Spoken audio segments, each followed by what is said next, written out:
Okay, welcome back everybody to the live webinar here at BINA. I hope everybody had a wonderful Pesach and a good break.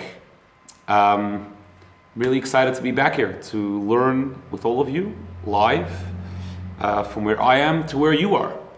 So the title of today's topic is, what is the most precious thing in life? I'm sure many people would have many answers to that question. Some people might say their Yiddishkeit, their Judaism, their religion, their serving God is the most precious thing in life. Gives them direction, gives them purpose, gives them meaning, makes their life worth living. Some people might say their family, the people that they love, their spouse, their children. These are the things which makes life worth living and makes it worth what it is. Some people might say their work, maybe not the most precious, but definitely very precious, especially if you work not only to put bread on your table, but especially if you're lucky enough to work in something which is very meaningful. If you're helping people, if you're teaching people, whatever the case is, and you can find meaning in whatever you do, in some way or another you're going to help people. So all of these things are precious and important, but what's the most precious thing in life? And I would like to suggest that it's actually none of the above. All of those things are very important, and you may want to rank the order of importance as you wish. But without the following thing, all of these things may not be worth anything. And that is time. Time is the most precious thing that we have in our life. I wouldn't maybe call it most important, but it's the most precious. If you lose a second in time, it's what's called in Judaism a aveda she'ena chazeres, which means it's a lost object or a lost thing which can never return.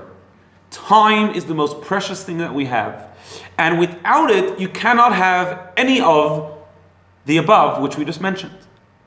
You cannot serve God if you don't use your time properly. If you waste your time, then you're not serving God.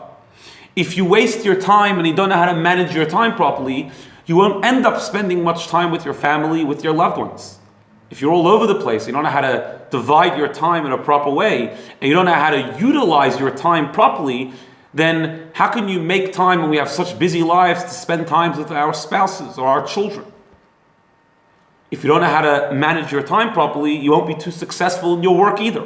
In other words, utilizing time is the key that unlocks everything. It is the most precious thing that we have in our life. If used properly, everything else goes well. If not used properly, then nothing goes well. Judaism, Yiddishkeit in general, is obsessed with time.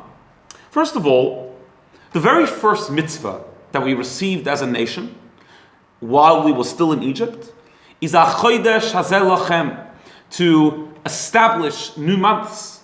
The mitzvah of making Rosh Chodesh, the new month. That's very much to do with time, dividing time into months. Of course, one of the most important mitzvahs which we have, one of the 10 commandments, is the mitzvah of Shabbos. Also a time thing where we divide weeks.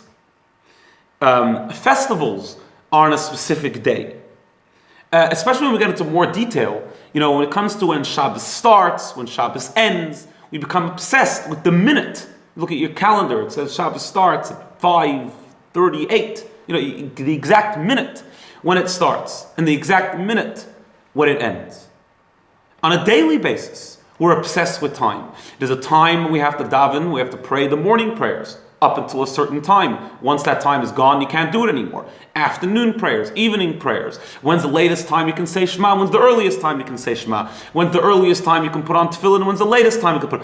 It's very, very time-centered. It's not all over the place. You can't just keep Shabbos whenever you want to. You can't just say the Shema whenever you want to. It's very locked into certain times and to the minute. You miss the minute, sometimes it's over. Judaism is extremely centered around time.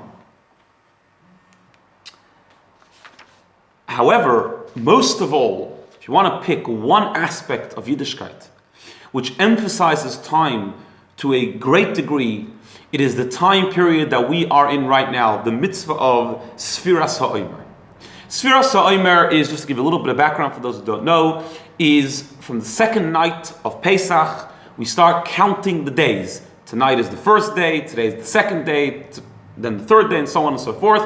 49 days. The 50th night is Shavuot. In fact, in olden times, Shavuos wouldn't even have a date. It would just, because they used to establish the months differently based on witnesses who saw the new moon. There was no set calendar. A month can have 29, a month can have 30, depending on when the witnesses came, if they came.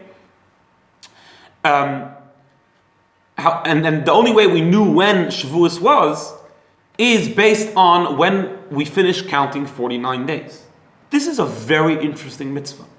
Because everything that we mentioned before that's locked into a certain time, it has to do with a certain content, however. So, if we're talking about the holiness of Shabbat, only falls within a certain time.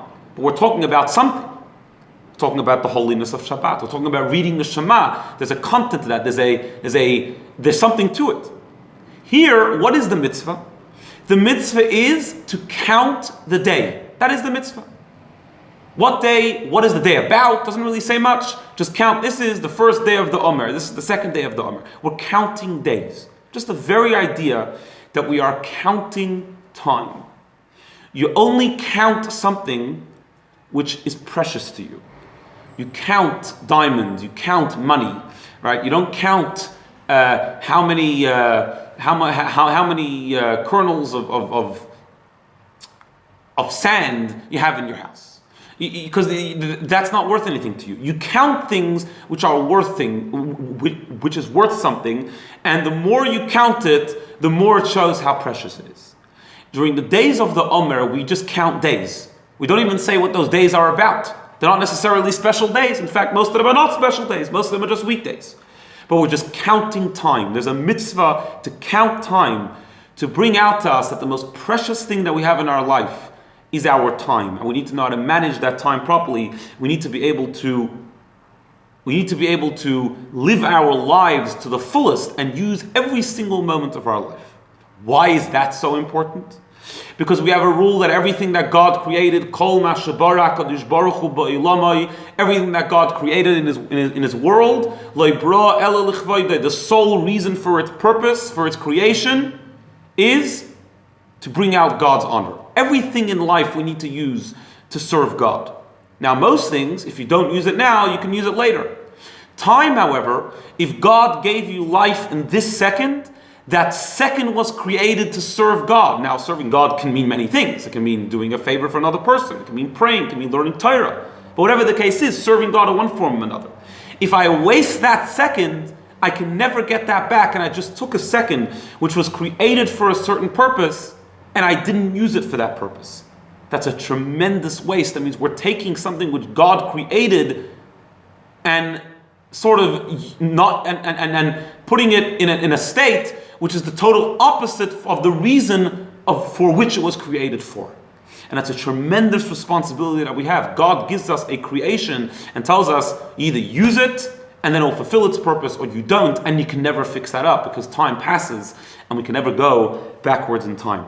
The first Jew, Abraham, Avram Avinu, when the Torah wants to bring out how great he was, Avram Avinu, the founder of the Jewish nation, V'Avram Zokein Ba Bayomim. Avram got old, Ba Bayomim literally means coming in days, as the commentaries explain. What does that mean? That means that he used every single day to its fullest. Not one day went by where he couldn't describe and he couldn't tell you what he accomplished on that day. That's a tremendous level. And that's the greatness of Avram Avinu. We don't say all the great things that he did. Why? Not because they weren't great, but because the only reason why he was able to do all those great things that he did is because he utilized every single second in his lifetime. And that's the lesson that we learn out from Sfiras HaOmer, from the counting of the Omer. That we need to count our days, we need to count our minutes, we need to count our seconds. Every moment that God grants us on this world needs to be used out to its fullest. So let us take on that we'll use our time properly. We'll spend the time with our family. We'll spend the time serving God. We'll spend our time doing the meaningful things that we want to do in our life and not even waste a second of it. Have a wonderful day.